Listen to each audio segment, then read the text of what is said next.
And Quiet Flows the Dawn, Part 2, by Mikhail Sholokhov, continued. Anikushka and several others began to rally Tamilin. "We'll carve you a gun out of a willow trunk. You'll fire pumpkins and potatoes instead of grape shot." With jesting and laughter, some 60 men enrolled.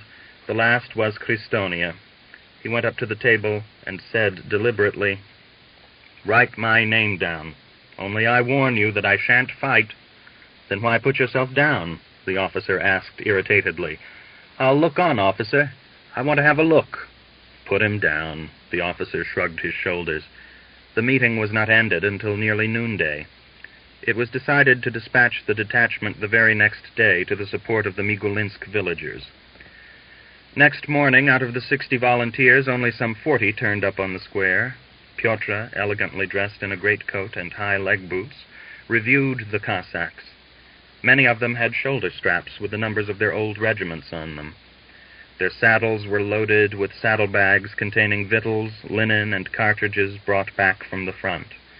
Not all of them had rifles, but the majority had cold steel. A crowd of women, children, and old men gathered on the square to see them off. Pyotr, on his prancing horse, drew up his half-company in rank, reviewed the vari-colored horses, the riders in greatcoats, tunics, and sailcloth raincoats, and gave the order for departure. He walked the detachment up the hill. The Cossacks stared gloomily back at the village. Someone in the last file fired a shot. At the top, Pyotr drew on his gloves, stroked his wheaten whiskers, and turning his horse so that it advanced sideways, holding his cap on with his left hand, he shouted, "Company, trot!" Standing in their stirrups, waving their whips, the Cossacks put their horses into a trot. The wind beat in their faces, shook the horses' tails and manes, and scattered a fine rain. They began to talk and joke. Kristonia's raven horse stumbled, and he cursed and warmed it up with lashes of the whip. The horse arched its neck, broke into a gallop, and burst out of the ranks. Their gay mood did not desert the Cossacks until they reached Kargin. They rode in the full conviction that there wouldn't be any war, that the Migulinsk affair was only a fortuitous eruption of the Bolsheviks into Cossack territory. They reached Kargin in the late afternoon. There were no front-line men left in the district. They had all gone to Migulinsk. Pyotr dismounted his detachment on the square and went to the district ataman to arrange for quarters. He found him smoking on the steps of his house. The man's massive figure, the swelling, steely strong chest and arm muscles showing beneath his shirt, testified to his unusual strength. "Are you the district ataman?" Pyotr asked. Puffing out a cloud of smoke from beneath his drooping whiskers, the man replied, "Yes, I'm the district ataman." "Who do I have the honor of speaking to?" Pyotr gave his name. Squeezing his hand, the ataman slightly bowed his head. "My name is Fyodor Dmitrievich Likhovidov. Likhovidov was elected district ataman in the spring of 1918, immediately after the Syetrakhov affair. Sternly, the new ataman carried out his duties. His first step was to dispatch every front-line man in the district to Syetrakhov the very next day after the massacre of the Red Guards. The foreigners, who composed a third of the inhabitants of the district, at first did not wish to go, whilst the soldiers, ardent Bolsheviks many of them, protested. But Likhovidov insisted on having his way, and the elders signed the decree he proposed for all peasants who took no part in the defense of the Don to be ejected from the district. The following day, dozens of carts filled with soldiers, singing and playing accordions, were dragging along in the direction of Migulinsk. Of the foreigners, only a few young soldiers fled to join the Red Guards. As Pyotr approached, Likhovidov guessed by his walk that he was an officer risen from the ranks. So he did not invite him into his house, and he spoke to him with a hint of benevolent familiarity. "No, my lad, there's nothing for you to do in the Migulinsk district. They've managed without you. We received a telegram yesterday evening. Ride back and await further orders. Stir up the Cossacks well. A large village like Tatarsk and only 40 fighters? Wring their withers, the scum. It's their skins that are at stake. Goodbye, and good journey." He went into his house, carrying his heavy body with unexpected ease, his boots creaking. Pyotr returned to his Cossacks on the square. They overwhelmed him with questions. Not attempting to hide his satisfaction, he smiled and answered, "Home. They've done without us." The Cossacks grinned and went in a crowd towards their horses. Christonia even sighed as though a great load had fallen from his back and clapped Tamilin on the shoulder. "So we're going home, cannoneer." After considering the situation, they decided not to spend the night in Kargin, but to return at once. In scattered and disorderly groups they rode out of the village. They had ridden unwillingly to Kargin, rarely breaking into a trot, but on the way back they rode their horses hard, galloping their fastest. The earth, cracked with lack of rain, thundered beneath their horses' hoofs. Beyond the dawn and the distant range of hills, lightning was playing. They arrived in Tatarsk at midnight. As they galloped down the hill, Anikushka fired from his Austrian rifle, and a salvo of shots rang out to announce their return. The dogs in the village gave tongue in reply, and scenting its home, one of the horses snorted and neighed. Through the village they scattered in various directions.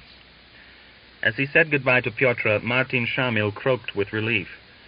"Well, the fighting's over, that's good." Pyotr smiled in the darkness and rode off to his hut. Panteleimon came out and took his horse, unsaddled it, and led it into the stable. He and Pyotr entered the hut together. "Is it all over?" he asked. "Aha. Well, praise be. May we hear no more of it." Darya arose, hot from sleep. She went to get her husband some supper. Griagor came out half-dressed from the kitchen, scratching his hairy chest, and winked humorously at Pyotr. "So you've beaten them?" he remarked. "I can beat any soup that's left. You can beat the soup all right, especially if I give you a hand." Until Easter there was not a sound or smell of war. But on the Easter Sunday, a messenger galloped into the village from Vishenska, left his foaming horse at Korshunov's gate, and ran into the porch. "What news?" Mirin Grigorievich greeted him. "I want the ataman. Are you he?" "Yes." "Arm the Cossacks at once. Podchelkov is leading the Red Guards into Nagolinsk district. Here's the order." He turned the sweaty lining of his cap inside out to get the packet. At the sound of talking, old Grishaka came out, harnessing his spectacles to his nose. They read the order from the regional ataman. Leaning against the balustrade, the messenger rubbed the dust from his face with his sleeve. On Easter Sunday, after breaking their fast, the mobilized Cossacks rode out of the village. General Alferov's order was strict. He threatened that all who refused to go would be deprived of the title of Cossack. So the detachment was composed not of 40 men, as at first, but 100 and more, including a number of older men who were possessed with the desire to have a smack at the Bolsheviks. The young men went willy-nilly, the older in the heat of the hunt. Griagor Melyukov rode in the last rank. A rain was sprinkling from the clouded heaven. The clouds rolled above the brilliantly green steppe. An eagle was floating high above the hills. With deliberate flaps of its wings it flew before the wind to the east, a dark brown speck distancing and diminishing. The steppe was a shining green with the rain. Here and there were snapdragons and clumps of last year's wormwood. On the slope, single gray bushes stood on guard. As they dropped down into Kargin, they were met by a youngster driving bullocks out to graze. He went slapping along, with bare feet, waving his whip. Seeing the riders, he halted and attentively examined their mud-splashed horses. "Where are you from?" Tamilin asked. "Kargin," the lad boldly replied, smiling under the coat thrown over his head. "Have your Cossacks gone?" "They've gone. They've gone to smash the Red Guards. Have you got any tobacco for a cigarette, Daddy?" "Tobacco for you?" Griagor reined in his horse. The lad went up to him. His tucked-up trouser legs were wet, and the stripes were shining red. He stared boldly into Griagor's face and said, "You'll be seeing dead bodies in a moment as soon as you go downhill. Yesterday our Cossacks drove the red prisoners out and killed them. I was minding cattle over there by that bush and saw them cut down. Oh, it was terrible. When the swords began to swing, they roared and ran. Afterwards I went and looked. They were mostly Chinese. One of them was cut down through the shoulder, and I could see the heart beating in his chest, and the blue kidneys. It was terrible," he repeated, astonished that the Cossacks were not frightened by his story. So at least he judged as he stared at the cold and unmoved faces of Griagor, Christonia, and Tamilin. He lit his cigarette, stroked the wet neck of Gregor's horse, said thank you, and ran off to his bullocks. By the roadside, in a shallow hole washed with rainwater, only lightly sprinkled with earth, lay the bodies of the Red Guards. One leaden-blue face was visible. The blood had baked on its lips, and a bare foot with blue woolen trousers below it stuck out of the ground. They might bury them better, the swines, Christonia muttered. He abruptly brought his whip down across his horse, overtook Gregor, and galloped downhill. Well, so blood has flowed on the dawn earth, too, Tamilin smiled, but his cheeks were twitching. Gregor, can you smell how the blood stinks? Can you smell it? Chapter 9. In the morning the weather took a strange turn. It had been noticeably hot by 9 o'clock, but towards midday a wind sprang up from the south. The clouds sped across the heavens, and on the outskirts of Rostov there was an intoxicating scent from the juicy young poplar leaves and the sunburnt bricks and earth. On the previous day, Bunchuk and Anna, with a selected detachment, had disarmed an insurgent anarchist band at the station. On the previous day, frowns had furrowed Bunchuk's aging brow. But now the wind from the south had driven away his cares, and he was domesticatedly tackling a Primus stove on the doorstep and coldly staring at Anna's face, which was warm with a taunting smile. Before breakfast, he had muttered something about being a good hand at cutlets with sauce. "Are you serious?" Anna doubted. "Quite. Where did you learn?" "Well, you know, a Polish woman taught me during the war." "Go and try your hand. I still have my doubts." Hence the Primus stove. Hence Bunchuk's furrowed brow and Anna's smile, with so much sly roguishness in it that he could not stand it. He vigorously shook the potatoes in the frying pan and frowned. "Of course, if you're going to stand over me and jeer, nothing will come of it. And do you call this a Primus? It's a blast furnace, if you want to know." Anna spoke slowly and almost dreamily. "Why weren't you a cook? What dishes you would have prepared, with what authority you would have ruled in the kitchen. Really, why did you neglect the culinary department?" "Listen, you're going too far." Anna played with a lock of her hair, twisting it in her fingers. Glancing up under her eyelids at him, she burst into a peal of laughter. "I'll tell the boys this very day that you're only a humbug as a machine gunner, and that you used to be a cook in the household of some great personage." He was sincerely mortified when instead of the sauce he turned out something smelly and evil-tasting, but Anna devotedly ate it, and even found words of praise for it. "Not at all bad. Very nice sauce, a little bitter, that's all." "Is it really all right?" He cheered up. "But if we had some horseradish to add to it, now then—" He smacked his lips, not observing Anna's bravely compressed mouth. Towards the end of breakfast, she seemed to darken in features, yawned limply, and sat thinking, not answering him. Afterwards, she stood in the sun at the garden palisade, abstractedly chewing a straw between her teeth. Bunchuk pressed her head against his shoulder, breathing in the pleasant scent of her hair, and asked, "Why are you so quiet? What's the matter?" She stared at him with drooping eyelashes, then stood unbuttoning and buttoning the collar of her blouse. "Are you going into the town?" she asked. Without waiting for a reply, she said through closed lips, "I shall be dropping out of the ranks soon, Ilya." "Why?" She shrugged her shoulders and watched the dance of the sunspots scattered under a poplar. Resting her breast against the low fence, she said with unexpected irritation, "I waited. I didn't believe it at first. Now I know. In 7.5 months, I shall be a mother." The wind from the sea played with the leaves of the poplar and blew Anna's hair over her face. She made no attempt to brush it back. Bunchuk was silent. He stroked her hand, but as though she felt some sense of injury against him, she did not reply to the caress, but with faltering step turned back to the house. He followed her into his room and shut the door, then asked, unable to struggle with his impatience, "And what now?" "Oh, nothing," she replied indifferently. The silence was torturous. He sought for words, but felt only a stupid jumble of thoughts. "Let it come. By that time we shall have finished with the counter-revolution. Why, is it so very bad to have children?" Suddenly he instinctively sensed the line to take. and smiling a little embarrassedly, hastened to add, "Of course you must bear the child. Anna, give birth to a boy. A strong, healthy, fat little boy. I shall be a locksmith, and you know life will be fine. In 3 years or so you will begin to grow fat, and I shall get such a big belly. We'll buy a little house of our own. And of course we shall have a geranium in the window and a canary in a cage. On Sundays we shall have visitors and shall visit other respected citizens. You will make cakes. You will weep if the dough doesn't come up to expectations. We shall save up." At first Anna smiled unwillingly and sadly, but towards the end she snorted, "Pooh, what an idealist. Don't you like it? It sounds all right." They went into town together. Rostov was swarming with crowds of soldiers, workers, and poorly dressed people. The wind was fluttering the torn proclamations and orders on the fences.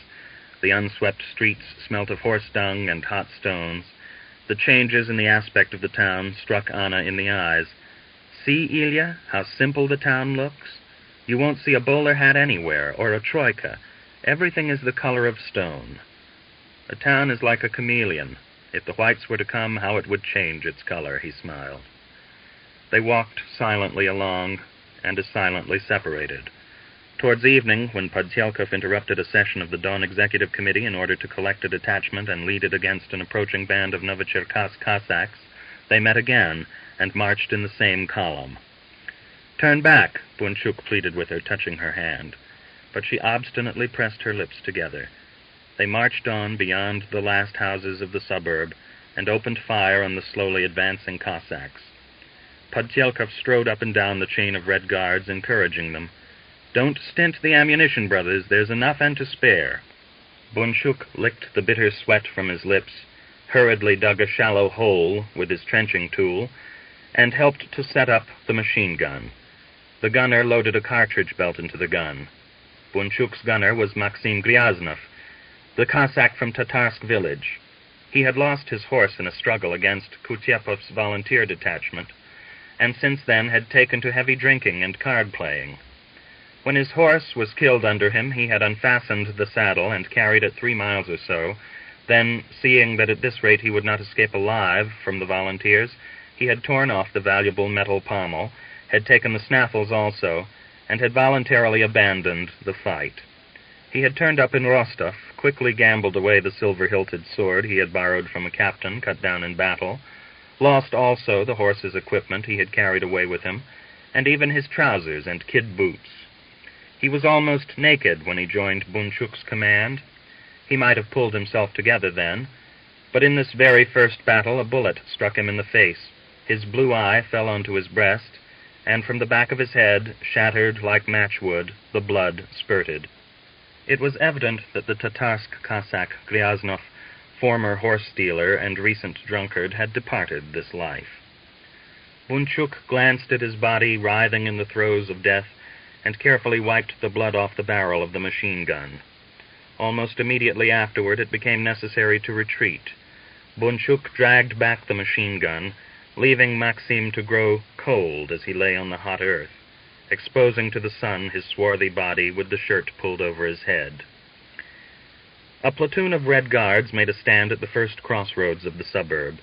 A soldier in a half-rotten fur cap helped Bunchuk to set up the machine gun, and the others built a rough barricade across the street. Anna lay down at Bunchuk's side. Suddenly there was a patter of feet along the next street to the right, and 9 or 10 Red Guards poured round the corner. One managed to shout, "They're coming!" In a moment the crossing became deserted and still. Then there was a storm of dust, and a mounted Cossack with a white band across his cap, a carbine pressed to his side, appeared around the corner. He pulled up his horse with such force that the animal sat down on its hind legs. Bunchuk fired a shot from his revolver. Bending low over his horse's neck, the Cossack galloped back. The soldiers behind the barricade hesitated irresolutely. 2 of them ran along under the wall and lay down by a gate. It was evident that in another minute the men would waver and retreat. The tense silence and their apprehensive glances did not induce steadiness. Of all that followed, Bunchuk remembered one moment indelibly and palpably. Anna, her kerchief thrust on the back of her head, disheveled and agitated beyond recognition, jumped up with rifle at the trail, looked round, pointed to a house behind which the Cossack had disappeared, and in an unrecognizable, broken voice shouted, "Follow me!" With uncertain, stumbling feet, she ran towards the corner. Bunchuk raised himself off the ground. An unintelligible cry broke from his mouth. He seized a rifle from the nearest soldier and ran after Anna, panting, feeling an uncontrollable trembling in his legs, his face darkening with a fearful and impotent attempt to shout, to call to her and turn her back. Behind him he heard the gasping breath of several men following him. In all his being he felt that something terrible, irreparable, would follow this beautiful yet surely useless gesture. By the time he reached the corner he was at Anna's side. He ran full tilt towards the Cossacks galloping up and firing haphazardly as they came. The whistle of bullets, a thin, miserable shriek from Anna. Then he saw her crumbling to the road with outstretched hand and vacant eyes. He did not see the Cossacks turn back. He did not see the red soldiers chasing them, afire with belated enthusiasm for Anna's impulsive action. She alone was in his eyes as she struggled at his feet. He turned her over to lift her and carry her away, but he saw a stream of blood coming from her left side and the rags of her blue blouse fluttering around the wound. He realized that she had been struck by a dum-dum bullet. He realized that she was dying. He saw death lurking in her fading eyes. With what passion he kissed those eyes and the almost masculine hands, tried to arouse her, roughly pulled her about in the endeavor to bring her back to life. Someone thrust him aside, and they carried her into a yard and laid her in the cool under a shed. A soldier pressed wads of cotton wool into the wound and hurled away the blood-soaked scraps. Mastering himself, Bunchuk unbuttoned the collar of her jacket, tore off a piece of his own shirt, and pressed it in a pad against the wound. But the blood came soaking through. He saw her face turning blue and her blackened lips quivering with agony. Her mouth gulped at the air, and her lungs heaved. The air came out again by her mouth and through the wound. He cut away her torn shirt and unashamedly laid bare her body, clothed with the sweat of death. They managed to plug the wound a little, and a few minutes later she returned to consciousness. Her sunken eyes stared at Bunchuk out of their dark sockets for a moment. Then the trembling eyelashes closed over them. "Water! It's hot," she groaned, tossing herself about. She burst into tears. "I want to live. Ilya, beloved." "Ah?" Bunchuk put his swollen lips to her flaming cheek. He poured water over her chest. It brimmed the hollows beneath her collarbones, but dried away in a moment. She was aflame with a mortal fire. She struggled and tore herself out of his hands. "It's hot. Fire!" Her strength forsook her. She grew a little cooler and said articulately, "Ilya, but why?" "Well, you see how simple it is. You're a strange fellow. It's terribly simple. Ilya, dearest, there's Mother." She half opened her eyes, and striving to master her pain and horror, began to talk unintelligibly, as though oppressed by something. "At first the feeling, a blow and a burning. Now everything's on fire. I feel I'm dying." She frowned as she noticed his bitter gesture of denial. "Don't. I am bleeding internally. My lungs are filling with blood. It's hard. Ah, how hard it is to breathe." She talked much and frequently in spasmodic outbursts, as though trying to tell him all that was burdening her. With boundless horror, he noticed that her face was lighting up, becoming more translucent, turning yellow at the temples. He turned his eyes to her hands, lying lifelessly alongside her body, and saw the nails flooding with a rosy blue like ripening black plums. "Water? On my chest? It's so hot." He ran to the house for water. As he returned, he could not hear Anna's snorting breath under the shed. The setting sun was shining on her mouth, contorted with a last spasm, on the still warm, waxen hand pressed to the wound. Slowly putting his arms around her shoulders, he raised her, stared for a moment at the pinched nose and the tiny dark lines between the eyes, and caught the fading gleam of the pupils beneath the black brows. Her helplessly drooping head dropped lower, and in her slender, girlish neck the pulse beat out its last beats. He pressed his cold lips to the black, half-closed eyelids and called, "Dearest, Anna!" Then he straightened up, turned sharply on his heel, and walked away, unnaturally erect, not moving the arms pressed against his sides. As though blind, he knocked against the gate-post, howled chokingly, and pursued by a spectral cry, dropped onto all fours. Inarticulate sounds broke from his foaming lips. He crawled along under the wall like a half-killed animal, tensely and swiftly, his face almost touching the ground. The 3 red guards stared after him apprehensively, silently exchanging glances, crushed by so repellent and naked a manifestation of human misery. During the following days, Bunchuk lived as though in the delirium of typhus. He went about, did things, ate, slept, but always as if in a stupefying, narcotic doze. With frenetic, dilated eyes, he stared uncomprehendingly out at the world around him, failed to recognize his friends, and looked as though heavily intoxicated or only just recovering from a wasting illness. From the moment of Anna's death, feeling was temporarily atrophied in him. He wanted nothing and thought of nothing. "Eat, Bunchuk," his comrades would suggest, and he ate, his jaws working slowly and harshly. When it was time to sleep, they said to him, "Time to sleep," and he lay down. He spent 4 days in this withdrawal from the world of reality. On the 5th day, Sholokhov met him in the street and caught hold of his arm. "Aha, there you are. I've been looking for you," he said. Not knowing what had happened to Bunchuk, he gave him a friendly slap on the back and smiled anxiously. "What's the matter with you? You haven't been drinking, have you? Have you heard that we're sending an expedition into the northern Don district to mobilize the Cossacks there? Podchelkov will lead it. Our only hope is in the Cossacks of the north, otherwise we'll be caught here. Will you go? We need agitators. You will go, won't you?" "Yes," Bunchuk replied shortly.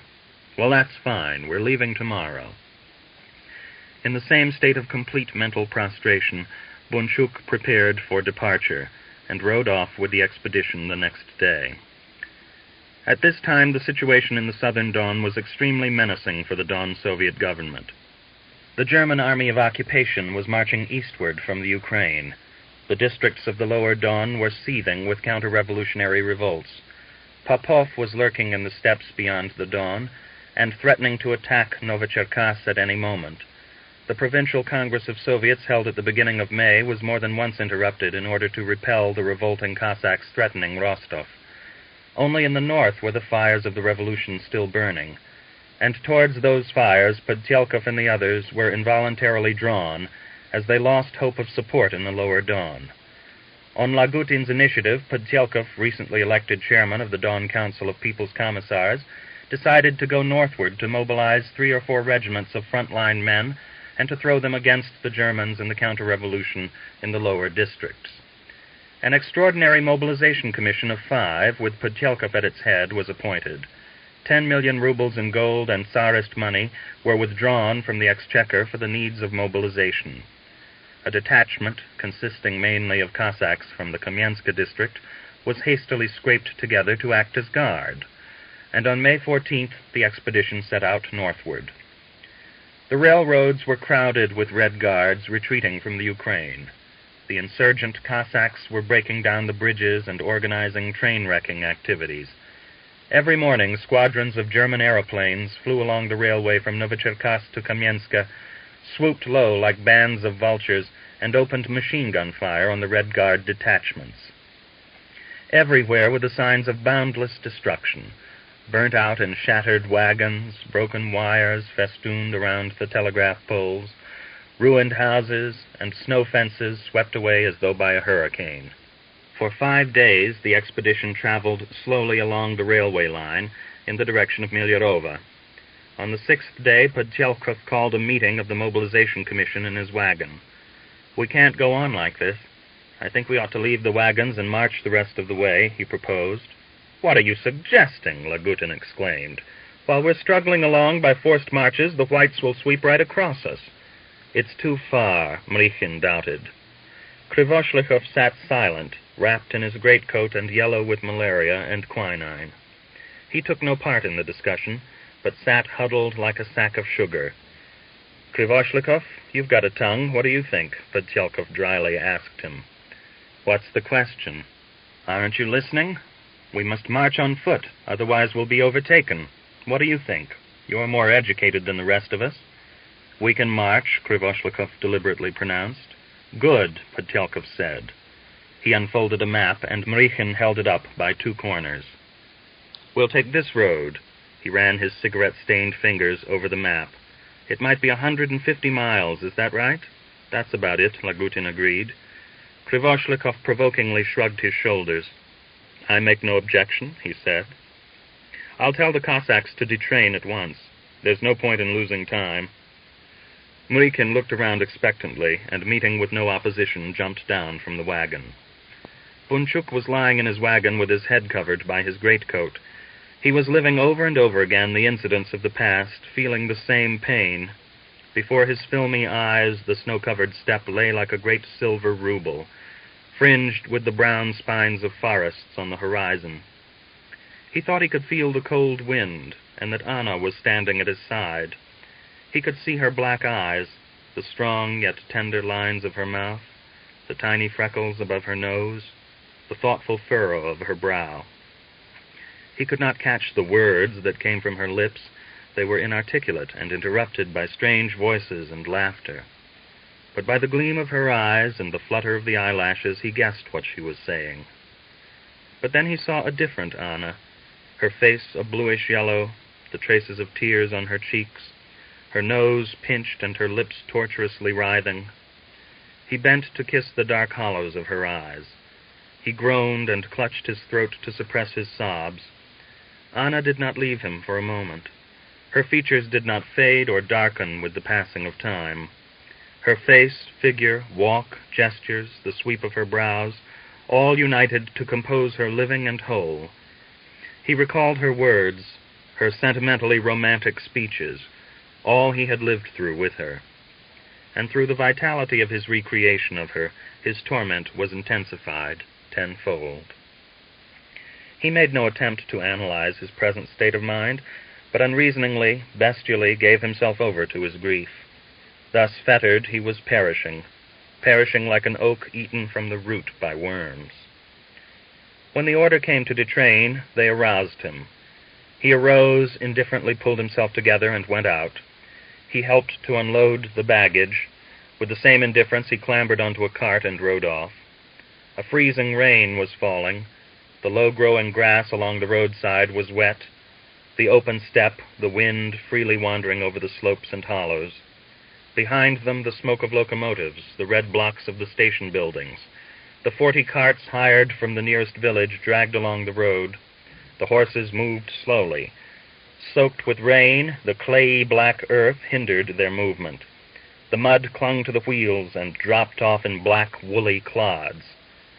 Before and behind them went crowds of miners, fleeing with their wives and families and their miserable belongings eastward from the Cossack vengeance. For several days the expedition marched into the heart of the Don province. The inhabitants of the Ukrainian villages welcomed them with invariable hospitality, willingly selling them provisions and provender and giving them shelter. But as they drew nearer to the Cossack lands, Podtyelkov and the other leaders began to be apprehensive.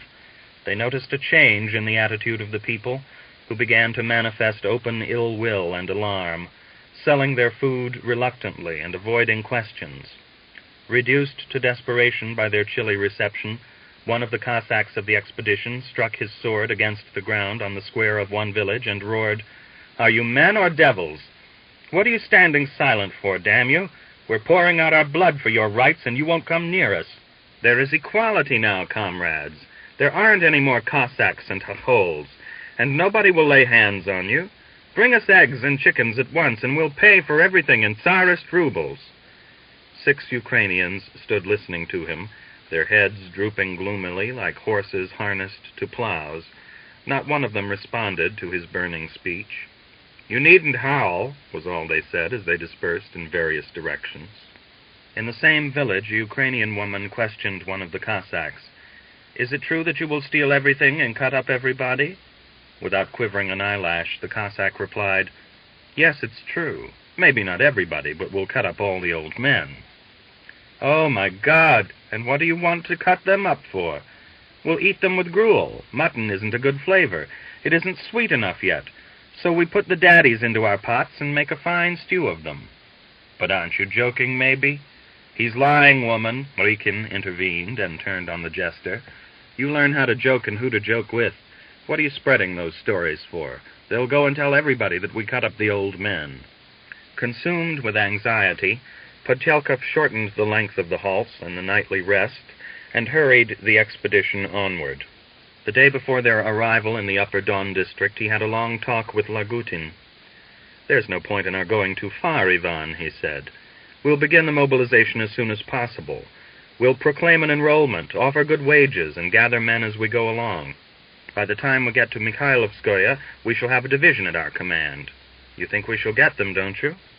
"We'll get them, provided everything is still quiet there." "So you think the whites may have begun already?" "Who knows?" Lagutin stroked his thin beard and added despondently, "We're late. I'm afraid we shall fail. The officers are already doing their work there. We must hurry." "We are hurrying.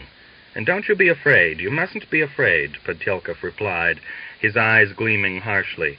"We'll break through.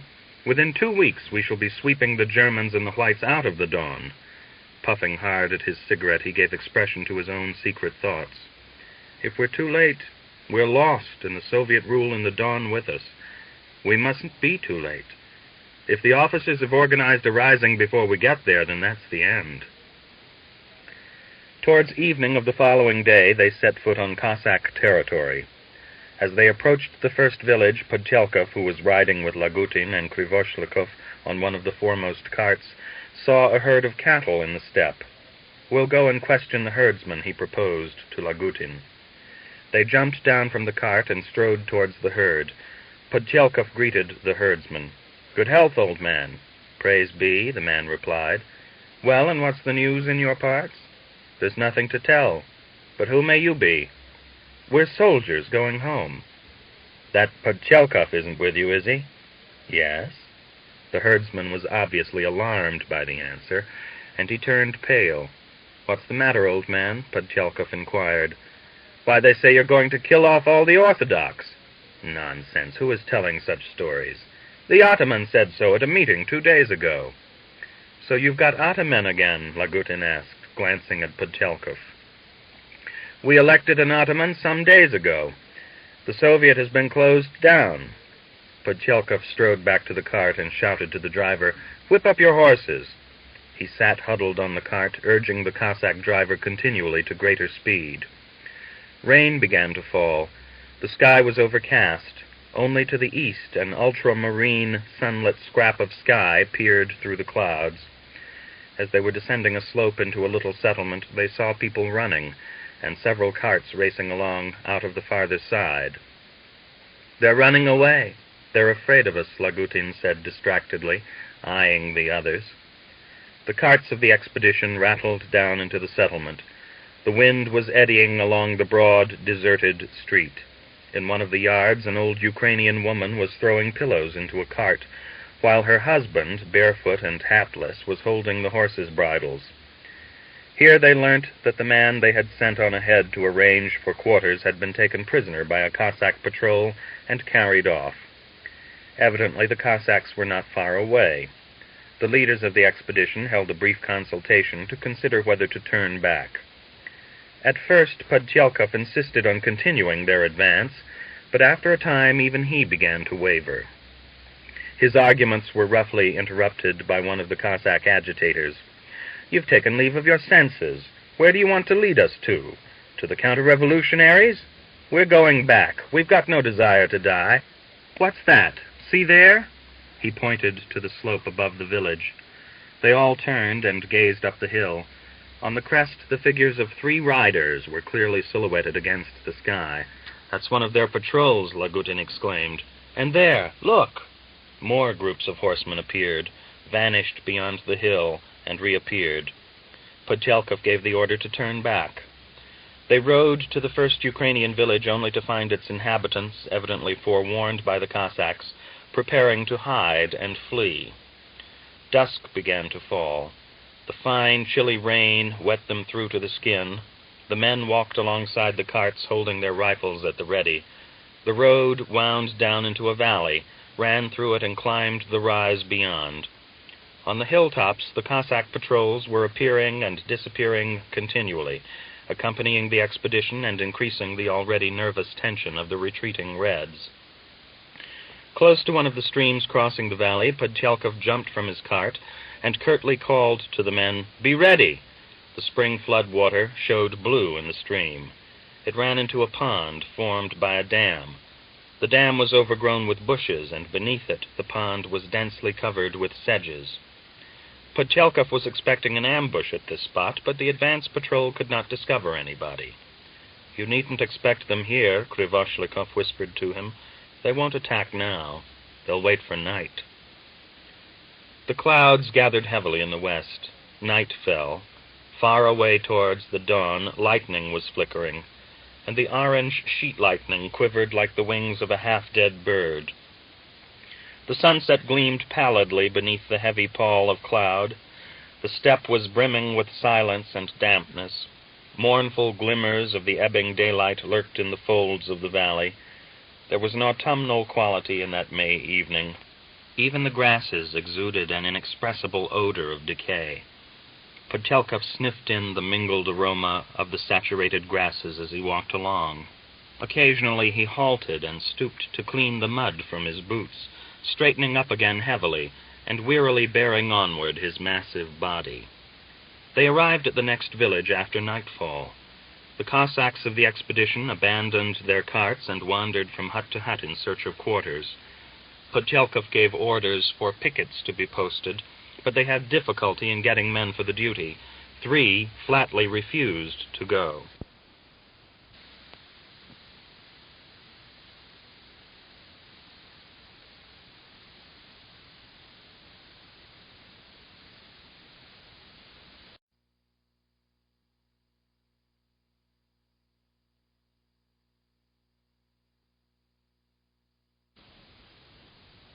And Quiet Flows the Dawn, Part 2, by Mikhail Sholokhov, continued.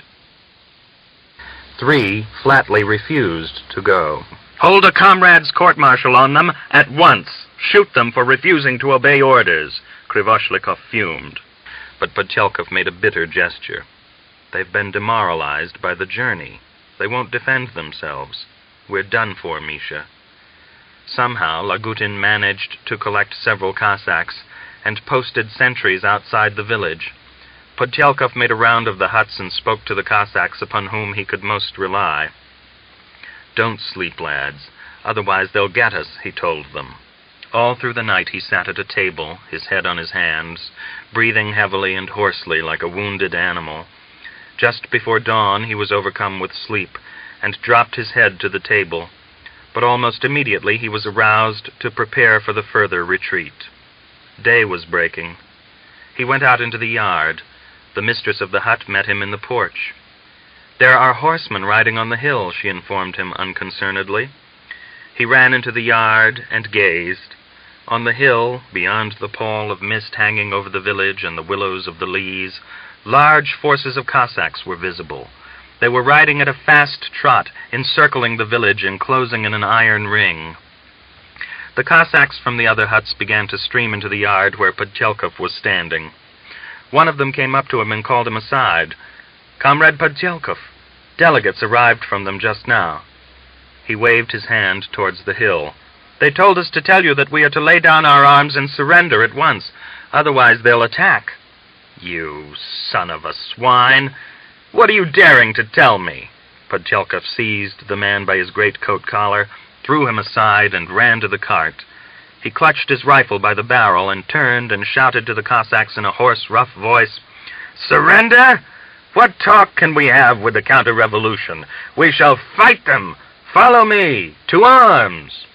A number of Cossacks rushed out of the yard behind him and ran in a bunch to the end of the village. As they reached the last huts, Podtyelkov was overtaken by Mrichin. "For shame, Podtyelkov," he cried. "Are we to shed the blood of our brothers? Come back!" Seeing that only a small section of the expedition's force had followed him, his sober reason foreseeing the inevitability of defeat in the event of a struggle, Podtyelkov silently and limply waved his cap. "It's no good, lads! Back to the village!" They turned back. The entire expedition assembled in 3 adjacent yards. A few minutes later, a group of 40 Cossack horsemen entered the village.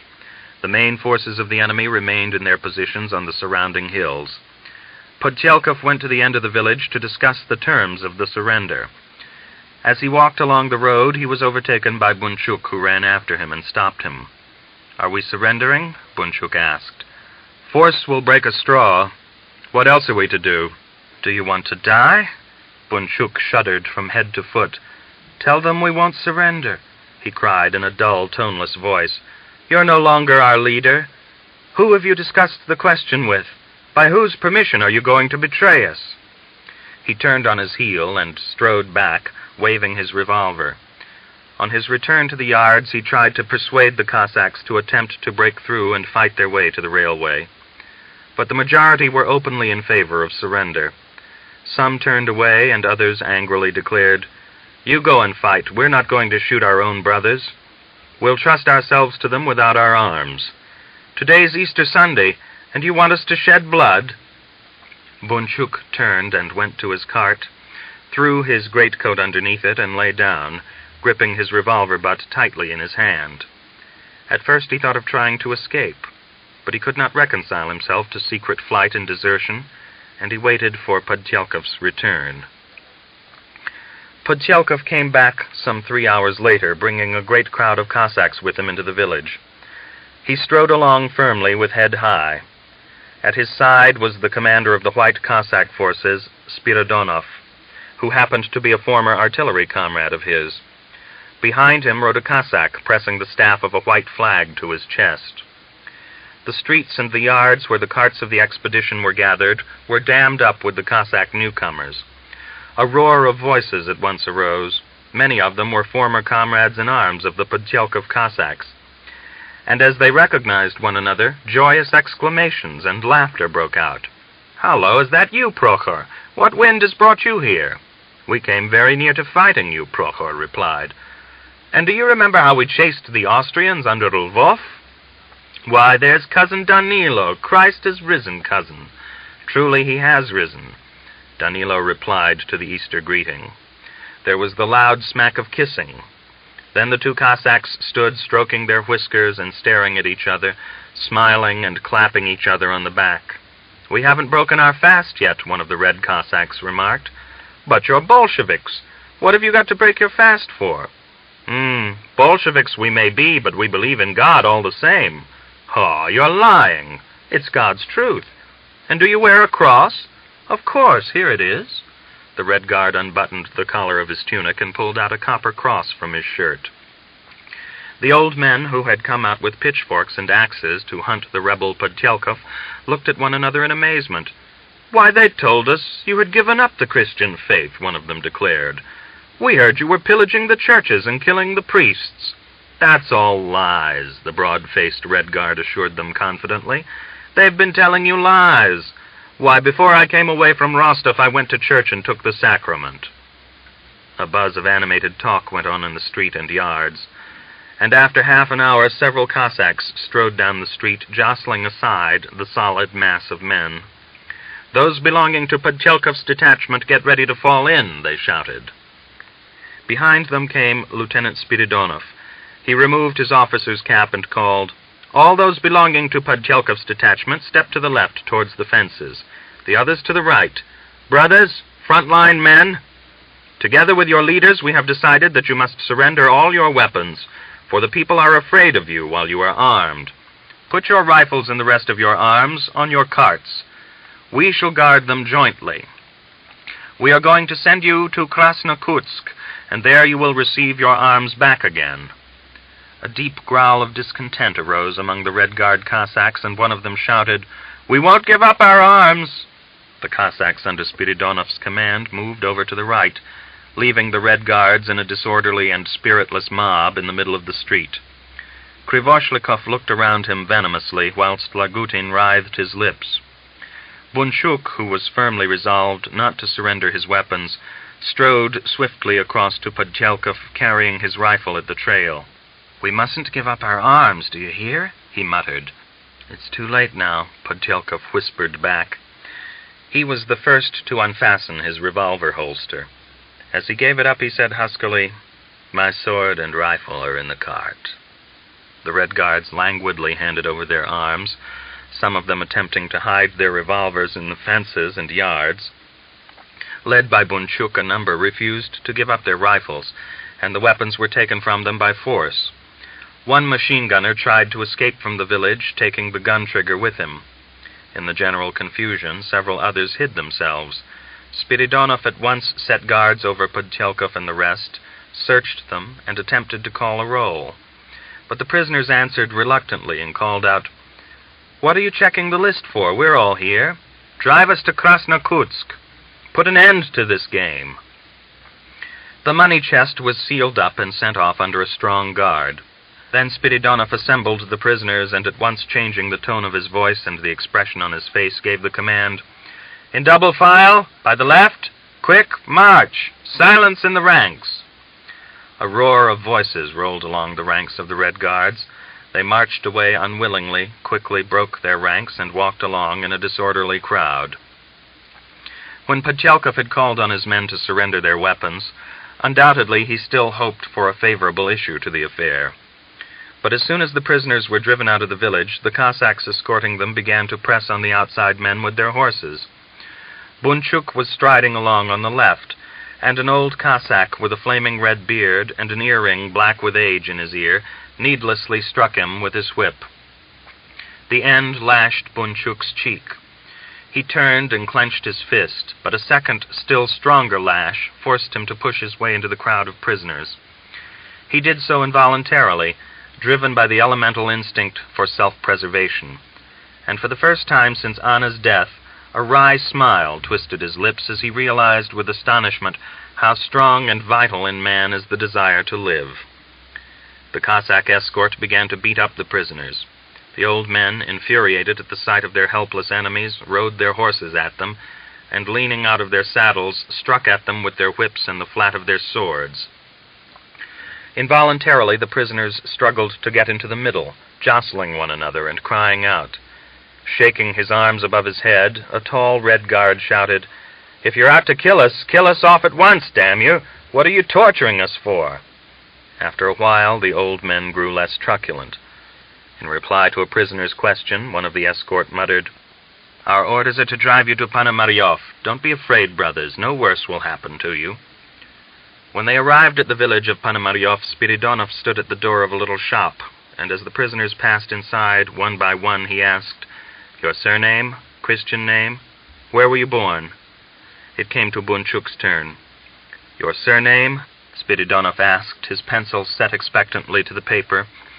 He glanced at the Red Guard's moody face, and seeing the man's lips pursed up, ready to spit, he dodged swiftly and shouted, "Move on, you swine! You'll die nameless!" Inspired by Bunchuk's example, others, following him, refused to give their names, preferring to die unknown. When the last man had passed into the shop, Spiridonov locked it up and posted guards around it. Whilst the spoils taken from the expedition's carts were being shared out close by the shop, a hurriedly organized field court-martial composed of representatives from all the villages participating in the capture was sitting in a house close at hand. The chairman was a thick-set, yellow-haired captain. He sat with elbows sprawled over the table, his cap pushed to the back of his head. His oily, pleasant eyes turned interrogatively from one to another of the members of the court, and he repeated his question. "What shall we do with them, elders?" he asked. "What shall we do with these traitors to their country, who were coming to pillage our homes and destroy the Cossacks?" An old man jumped to his feet like a released jack-in-the-box. Shoot them, every one of them." He shook his head as though possessed, and glanced around with fanatical eyes. Spittle dribbling from his lips, he shouted, "No mercy for them, the Judases! Kill them! Smash them! Set them against a wall!" "Send them into exile," one of the members irresolutely proposed. "Shoot them! The death sentence! Public execution!" "Of course they must be shot. Why stop to discuss it?" Spiridonov declared indignantly. At the shouts, the good-natured, self-satisfied expression faded from the chairman's face. His lips set stonily. "To be shot, write that down," he ordered the secretary. "And Podtyelkov and Krivoshlikov, are they to be shot too? That's too good for them," a corpulent elderly Cossack sitting by the window shouted fierily. "They, as the leaders, must be hanged," the chairman curtly replied. Turning to the secretary, he ordered, "Write this. Decree. We, the undersigned—" The lamp began to gutter for want of oil, and the wick smoked. In the silence, the buzzing of a fly caught in a spider-web on the ceiling. The scraping of the pen over the paper, and the heavily asthmatic breathing of one of the members of the court-martial were clearly to be heard. The secretary finished writing out the list of those condemned, and thrust the pen into the hand of his neighbor. "Sign," he said. The man took the pen in his stiff fingers. "I'm not a good hand at writing," he said with a guilty smile. When all of the members of the court had signed, the chairman rose to his feet, mopping his brow with his handkerchief. "Kalyedin in the next world will thank us for this," one man smiled, watching as the secretary fixed the sheet of paper to the wall. Nobody responded to the jest. They silently went out of the hut. "Lord Jesus," someone sighed in the darkness of the porch. There was little sleep that night for any of the prisoners locked up in the hut. Conversation quickly tailed away. The lack of air and their own anxiety choked them. In the evening, one of them had asked the guard, "Open the door, comrade, I want to go outside." "None of your comrade," one of the guards replied at last. "Open, brother." The prisoner changed his style of address. The guard set down his rifle, finished his cigarette, then put his lips to the door chink and called, "You can piss yourself, you swine. Your trousers won't rot in the night, and at dawn we'll be sending you in them wet to the heavenly kingdom." The prisoners sat shoulder to shoulder. In one corner, Podtyelkov turned out his pockets and tore up a heap of paper money, muttering curses. Then he touched Krivoshlikov's arm and whispered, "It's clear now. They've tricked us. Tricked us, the scum. It's insulting, Mikhail. When I was a boy, I used to go hunting in the forest with my father's flintlock. When I saw the ducks sitting, I would mess up the shot, and I used to get so annoyed with myself I could have cried for shame. And here I have messed things up badly. If we'd left Rostov 3 days earlier, we shouldn't have been facing our death here. We'd have turned everything upside down." Tortuously baring his teeth, Krivoshlikov whispered back, "Damn them. Let them kill us. I'm not afraid to die. The only thing I am afraid of is that in the next world we shan't recognize each other. You and I will be there, Fyodor, and we'll meet as strangers. It's horrible." "Drop that," Podtyelkov howled touchily. "That's not the trouble." Bunchuk was against the door, eagerly gasping in the draft that came through the chink. As his mind dwelt on the past, he momentarily thought of his mother. Pierced with a sharp prick of pain, he forced his thoughts in another direction, and turned to memories of Anna and more recent days. He found great relief and assuagement in this. He had none of the usual shiver down his spine or the accompanying yearning at the thought that they were about to deprive him of life. He looked forward to death as a cheerless rest after a bitter and painful road. When one's weariness is so great, and the body aches so much that it is impossible to feel any gladness at its end. A little way off, a group of prisoners was talking gaily and sadly of women, of love, of the great and petty joys which each had experienced. They talked of their families, their relations, their friends. They remarked on the good quality of the young grain. The crows could already get into the wheat and be hidden to sight. They longed for vodka and freedom. They cursed Podtyelkov. But drowsiness covered many with its black wing. Worn out physically and morally, they fell asleep lying, sitting, standing. Even as dawn was breaking, one of them, whether awake or asleep, broke into tears. It is terrible when rough, grown-up men who have forgotten the taste of salty tears since childhood begin to weep. At once several voices disturbed the drowsy silence. "Shut up, curse you! What a woman! Here are men asleep, and he's lost all sense of conscience." The man snuffled, blew his nose, and lapsed into silence. Here and there the gleaming red points of cigarettes shone out, but nobody made a sound. The air was heavy with the scent of men's sweat, of many healthy bodies pressed close together, of cigarette smoke and the dew which had fallen during the night. In the village a cock heralded the sunrise. Outside the shop was the sound of footsteps and the clink of iron. "Who goes there?" one of the guards called out. "Friends, we're going to dig a grave for the Podchelkov men." In the hut, everybody began at once to stir. The detachment of Tatarsk Cossacks led by Pyotr Melyukov arrived in Ponomaryov at dawn of the same day.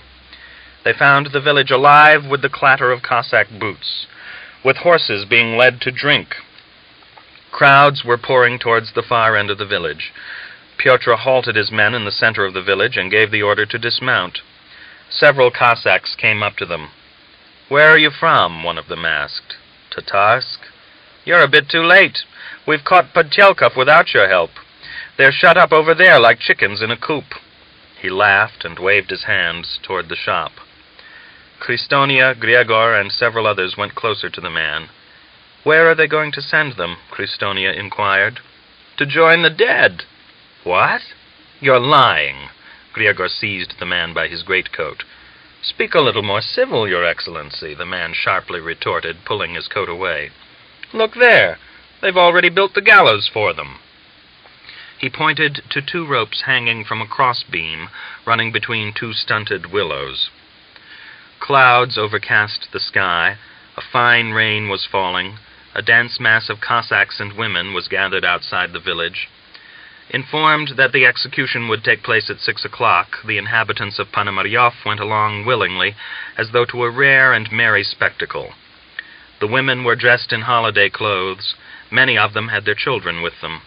The crowd swarmed over the pasture land, crowded around the gallows and the 6-foot-long pit. The children clambered over the raw clay of the mound thrown up on one side of the pit. The women whispered drearily among themselves. The court-martial chairman arrived, smoking and chewing his cigarette. He hoarsely ordered the Cossack guard, "Drive the people back from the hole. Tell Spiridonov to send along the first batch." He glanced at his watch and stood on one side, looking at the crowd, driven back by the guards, surrounding him in a colorful half-circle. Spiridonov led a squad of Cossacks swiftly towards the shop. On the road he met Pyotr Melyukov. "Any volunteers from your village?" he asked. "Volunteers for what?" Pyotr inquired. "To act as a firing party." "No, there aren't, and there won't be," Pyotr roughly answered, passing round Spiridonov as he barred the road. But there were volunteers from Tatarsk.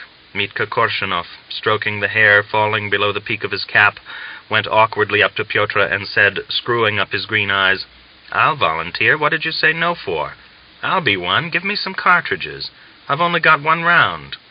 He was joined by Andrei Kashulin, an evil expression on his pale face, and Fyodor Badovskov.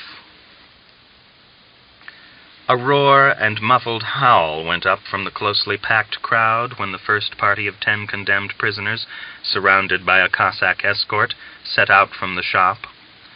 Podchelkov walked in front, barefoot, dressed in broad black cloth breeches and his leather jerkin flung wide open.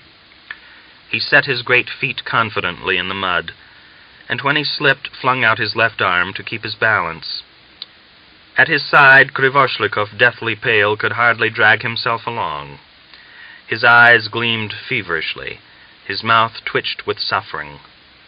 He adjusted the greatcoat hanging around his back and shrugged his shoulders as though terribly cold.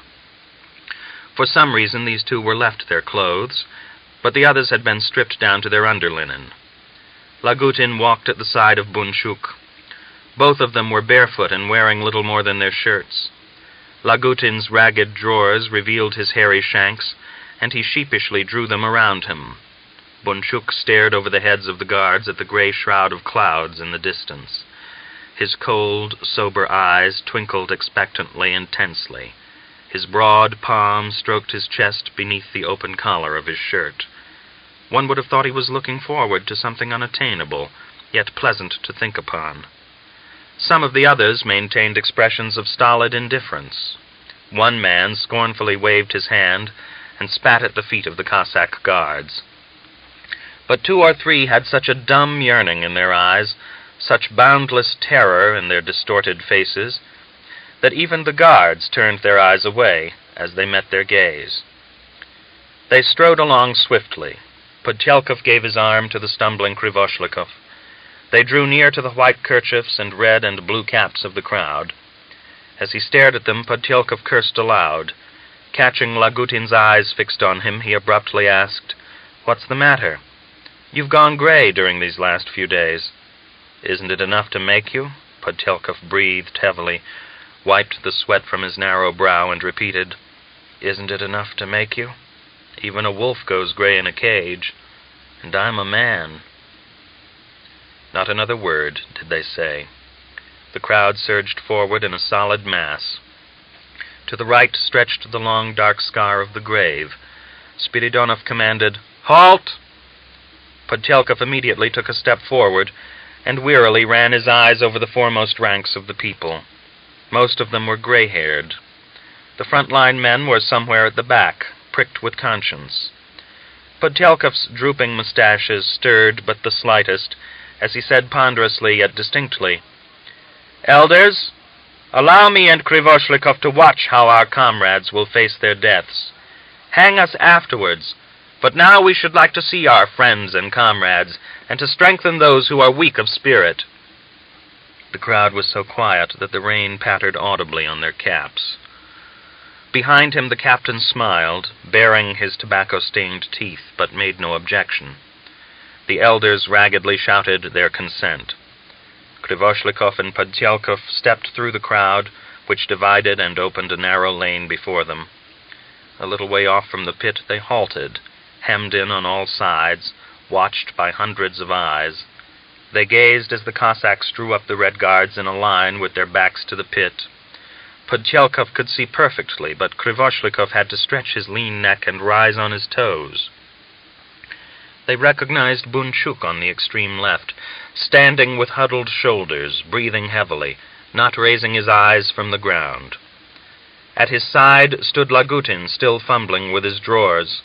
The man next in the line was changed almost beyond recognition, and had aged at least 20 years. 2 more approached the pit and turned round. One of them was smiling challengingly and impudently, furiously cursing and threatening the silent crowd with his fist. The last of the 8 had to be carried. He threw himself back, dragged his feet lifelessly over the ground, clung to the Cossack guards, then, shaking his tear-stained face, started up and bellowed, "Let me go, brothers! Let me go, for the love of God! Brothers, little brothers, what are you doing? I won 4 crosses in the German war. I have children. God, I'm innocent. Oh, why are you doing this?" A tall Cossack thrust his knee into the man's chest and drove him towards the pit. Only then did Podtyelkov recognize him, and his heart turned cold. It was one of the most fearless of his Red Guards, a man who had won all 4 stages of the Cross of St. George, a handsome, fair-haired youth. The Cossacks raised him upright, but he fell again and scrabbled at their feet, pressing his lips to their boots, to the boots which were kicking him in the face, and bellowing in a fearful, choking voice, "Don't kill me! Have mercy! I have 3 little children, one of them a girl! My brothers! My friends!" He embraced the tall Cossack's knees, but the man tore himself away, leapt back, and gave him a swinging kick with his iron-shod heel on the ear.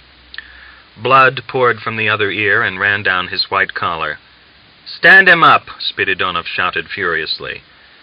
Somehow they raised him, set him up, and ran back. In the opposite rank the firing party brought their rifles to the ready. The crowd groaned and froze into stillness. Some woman whined stupidly. Bunchuk wanted once more, and yet once more, to look at the gray pall of the sky, at the mournful earth over which he had wandered 29 years. He raised his eyes and saw the close rank of Cossacks some 15 paces away. He saw one man, tall, with screwed-up green eyes, a lovelock falling over his narrow white brow, his lips compressed, his body leaning forward, aiming straight at Bunchuk's breast. Just before the volley rang out, Bunchuk's ears were pierced by a protracted shriek. He turned his head. A young, freckled woman ran out of the crowd and fled towards the village, one arm clutching a baby to her breast, the other hand covering its eyes. After the irregular volley, when the 8 men standing at the pit had fallen in a ragged line, the firing party ran towards the hole. Seeing that the Red Guard he had aimed at was still writhing and gnawing at his shoulder, Mitka Korshunov put another shot into him and whispered to Andrei Kashulin, "Look at that devil. He's bitten his shoulder until it's bleeding and died like a wolf without a groan." 10 more of the condemned approached the hole, urged on by butt ends. After the second volley, the women in the crowd screamed and fled, jostling one another and dragging their children behind them. The Cossacks also began to disperse. The loathsome scene of extermination, the shouts and groans of the dying, the howling of those awaiting their turn were overwhelmingly oppressive, and the moving spectacle was too much for the crowd. There remained only the front-line men who had looked on death to their fill, and the most hardened of the elders. Fresh groups of barefoot and unclothed Red Guards were brought up, new lines of volunteers confronted them, volleys spurted out, and single shots dryly shook the air as the half-dead were finished off. Hurriedly, earth was shoveled over the first group of bodies in the trench. Podchelkov and Krivoshlikov went across to those awaiting their turn and endeavored to encourage them. But their words had lost all their significance. Another power dominated these men whose lives in a minute or two were to be broken off like ripe fruit from a tree. Griagor Melyukov pushed through the crowd to go back to the village and came face to face with Podchelkov. His former leader stepped back and stared at him. "You here too, Melyukov?" A bluish pallor overspread Griagor's cheeks, and he halted. "Here, as you see." "I see." Podchelkov smiled wryly, staring with explosive hatred at Griagor's face. "Well, so you're shooting down your brothers. You've turned your coat. What a—" He strode closer to Griagor and whispered, "So you serve us and them too, whoever pays most. Pah, you." Griagor seized his sleeve and pantingly asked, "Do you remember the battle at Gluboka? Do you remember how they shot down the officers, shot them down by your order, huh? And now it's your turn. Don't cry. You're not the only one allowed to tan others' hides. You're finished, chairman of the Muscovite commissars. You filthy swine, you sold the Cossacks to the Jews. Need I say any more?" Kristonia put his arm around the raging Griagor and led him away. "Let's get back to the horses," he said. "There's nothing we can do here. God, what is coming over the people?" But they halted as they heard Podchelkov's voice raised passionately. Surrounded by old and front-line men, he was shouting, "You're blind! Ignorant! The officers have tricked you, have forced you to kill your blood brothers. Do you think it will end with our death? No. Today you are on top, but tomorrow it will be your turn to be shot. The Soviet government will be established all over Russia. Remember my words. In vain are you shedding our blood. You're a lot of fools." "We'll manage any others who come," an old man retorted. "You won't shoot them all, Daddy," Podchelkov smiled. "You won't hang all Russia on the gallows. Look after your own head. You'll think better of it someday, but it will be too late." Griagor did not stop to listen to any more, but almost ran to the yard where his horse was tethered. Tightening the saddle girths, he and Kristonia galloped out of the village and rode over the hill without a backward glance. By the time all the Red Guards had been executed, the trench was filled with bodies. Earth was heaped over them and stamped down with feet. 2 officers in black masks took Podchelkov and Krivoshlikov and led them to the gallows. Bravely, proudly lifting his head, Podchelkov mounted the stool beneath the noose. unbuttoned the collar around his stout, swarthy neck, and without the tremor of a muscle, himself set the soapy rope around his neck. One of the officers helped Sholokhov to mount his stool and put the rope over his head. "Allow us to say a last word before our deaths," Podtyelkov requested. "Speak up. Go ahead," the front-line men shouted. He stretched his hands towards the little group that remained. "See how few are left who wish to look on at our death," Podtyelkov began. "Their consciences have pricked them. On behalf of the toiling people, in their interests we have struggled against the rats of generals, not sparing our lives, and now we are perishing at your hands. But we do not curse you. You have been bitterly deceived. The revolutionary government will come, and you will realize on whose side was the truth. The finest sons of the gentle dawn have you laid in that hole." There was an increasing roar of voices, and his words were lost in the hubbub. Taking advantage of this, one of the officers kicked the stool from under his feet. His great body fell and dangled, but his feet touched the ground. The knot gripping his throat choked him and forced him to draw himself upward. He rose on tiptoe, the toes of his bare feet digging into the damp earth, and gasped for air. Running his protruding eyes over the crowd, he said quietly, "And you haven't even learnt how to hang a man properly. If I had the job, you wouldn't touch the ground, Spiridonov." The spittle dribbled freely from his mouth.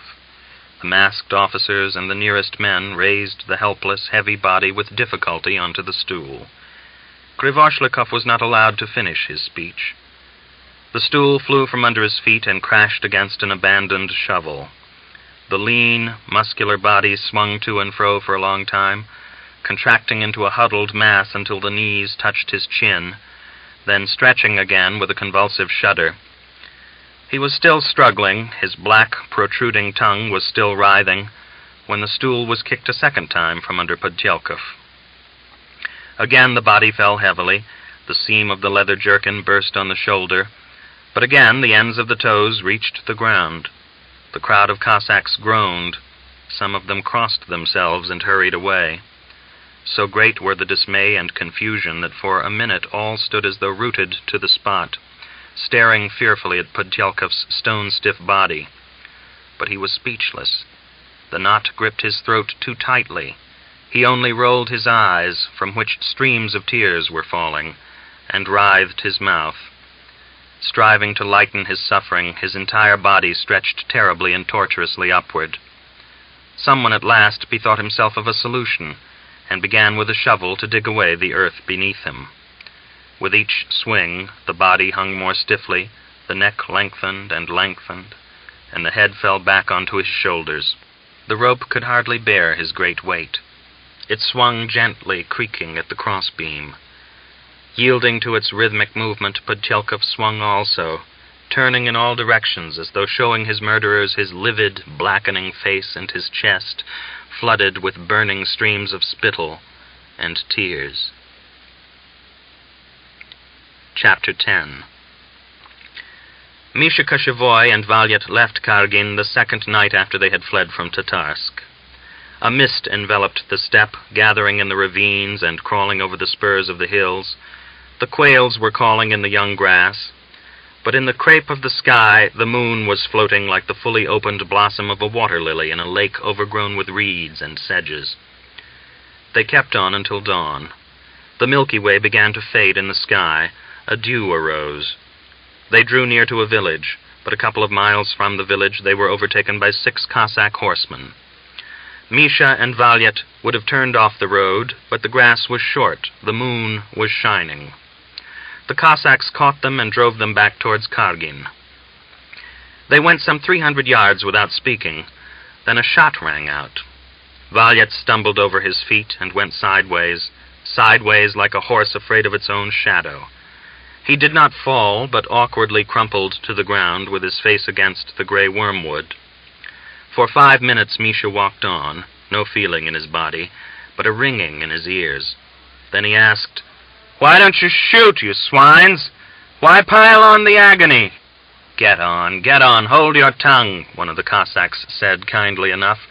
"We killed the peasant, but we've had pity on you. You were in the 12th Regiment during the German War, weren't you? Yes. Well, you'll serve again in the 12th. You're young yet. You've gone a bit wrong, but that's no great sin. We'll cure you. Misha was cured 3 days later by a field court-martial held at Kargin. During those times, the court had 2 forms of punishment, shooting and the birch.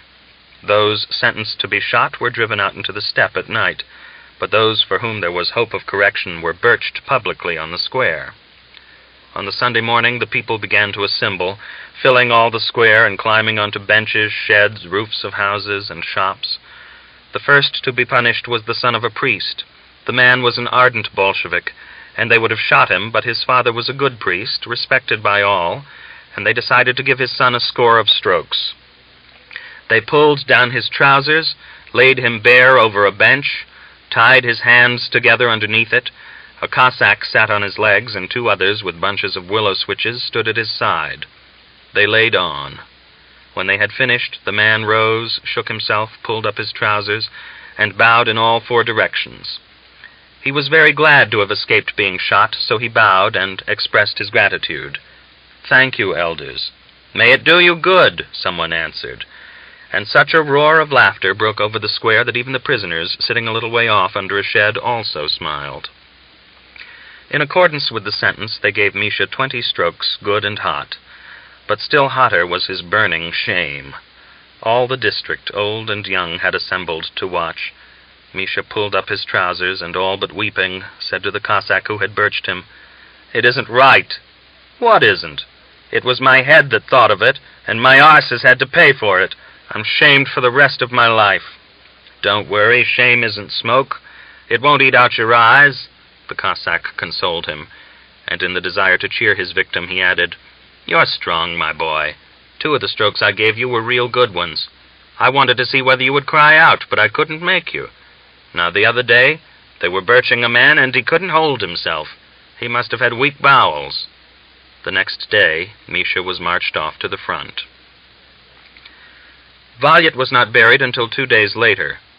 A couple of Cossacks from the nearest village were sent out by the ataman to dig a shallow grave. They sat smoking, their legs dangling in the hole. "The earth's hard here," one said. "Like iron. It's never been plowed in my time. It's been set hard like this these many years. Yes, the lad will be lying in good earth on a hill. There's wind here and sun. It's dry. He won't rot quickly." They glanced at Valyat's body huddled over the grass and rose. "Undress him? Of course, he's got good boots on his feet." They laid him in the grave, Christian fashion, with his head to the east, and shoveled the rich black earth on top of him. "Stamp it down?" the younger of the 2 asked when the earth was level with the edges. "No need. Let it be," the other sighed. "When the angels sound the last trumpet, he will be able to get to his feet more quickly." Within 2 weeks, the little mound was overgrown with burdock and wormwood. Wild oats were dancing on it. Rape was yellowing gaily at the side. Clover was raising its head, and the air was scented with thyme, spurge, and honeydew.